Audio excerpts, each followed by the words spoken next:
Alors je voudrais examiner avec vous aujourd'hui le passage de Luc 17, le verset 34, qui dit ceci. Je vous le dis, en cette nuit-là, de deux personnes qui seront dans un même lit, l'une sera prise et l'autre laissée. De quoi s'agit-il? Que signifie en esprit et en vérité ce passage, cette parole de Jésus-Christ? Alors, il ne s'agit pas de dire que, par exemple, monsieur et madame sont au lit en train de dormir et le Seigneur vient dans la nuit, il vient prendre monsieur et il laisse madame. Non, ce n'est pas ça.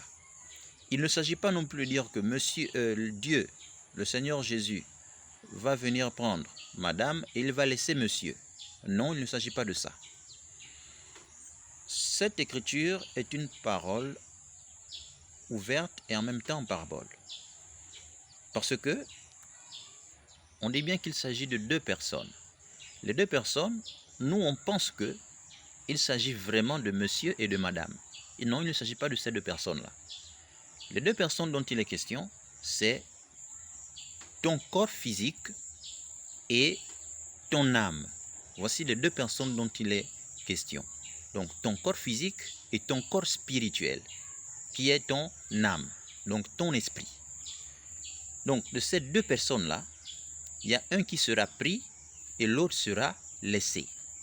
Un sera pris pour être emmené dans la vie éternelle en Jésus-Christ, tandis que l'autre sera laissé pour croupir, pour retourner dans la terre. Parce que chacun retourne là d'où il vient. Le corps physique a été fait de la terre, donc il retourne dans la terre. Tandis que ton esprit vient de Dieu, et donc il retourne à Dieu. Le corps physique ne peut pas avoir la vie éternelle. C'est pour cela que 1 Corinthiens 15, 50 nous dit que la chair et le sang ne peuvent pas hériter le royaume de Dieu. Donc, c'est vraiment le corps physique qui ne sera pas pris, mais c'est lui qui sera laissé. Voici les deux personnes dont il est question dans ce passage. Désormais, ce passage n'embrouillera plus personne. Soyez tous bénis au nom de Jésus-Christ.